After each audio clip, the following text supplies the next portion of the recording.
Hey friends, Carl here again with another Calm Survival. Today we're just taking a quick overview on multi-tools and multi-blade knives. So obviously when it comes to the multi-blade knives, Swiss Army knife is going to be the one that pops into most people's heads. There's other brands out there. There are some knockoffs. Make sure that you're buying something that's got some reputation to it. And there's 1,001 reviews online. That's not what we're here to look at. Why do you want this? Why do you want a multi-tool? Well, one of the good, easy reasons for carrying a Swiss Army knife is in most places in the world, they don't even get a second look. The other reason is there's always some tag, a bit of string, and it is much simpler to hand anybody a pair of scissors than to have them worried about poking themselves with your knife blade. I know several people that buy the small Victorinox Classic, keep it on their keychain all the time until somebody needs one, and they just have a gift to share with somebody. I know people that travel, give them away, and give, even the medium-sized Swiss Army knives away, just people they meet. Somebody's in, bit of a jam, you help them out and give them a gift as well. And, I think that's pretty cool. You can get into the larger size.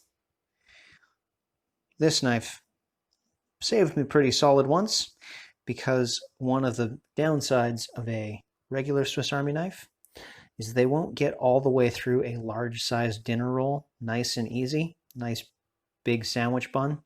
And so I saved myself from being eaten by a horde of teenage boys by being able to quickly slice, spread, and get some sandwiches made in quite a hurry.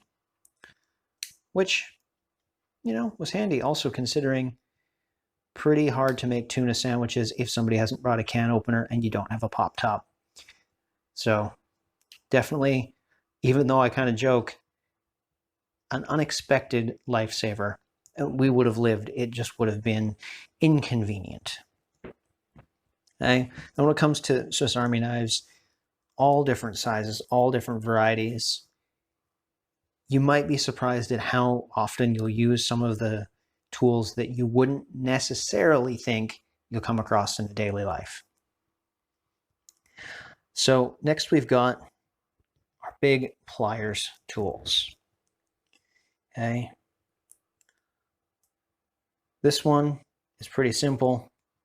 Pliers, replaceable screwdriver, and blade. This one happens to have been modified by yours truly, just so that it's a little bit more rounded off to make it a little more suitable as a rope rescue knife. Okay, Leatherman does happen to make one now. It does have a serrated rope blade with a safety tip, and it's marketed more towards fire rescue and things like that. But stuck carabiners, things like that, worked really, really well. That was one of my lives. Okay, with the pliers-based tools, they come in a variety of sizes. Some of them are little more than glorified tweezers, and there's nothing wrong with that. If all you need is just small aggressive tweezers sometimes, that's good. I carried this one for a few years doing lighting and sound. Okay. In this particular case, these SOG ones are modifiable. You can remove these bolts and you can get different components. And so I was able to modify some of the tools to make it more useful to a audiovisual technician, especially one working in Canada.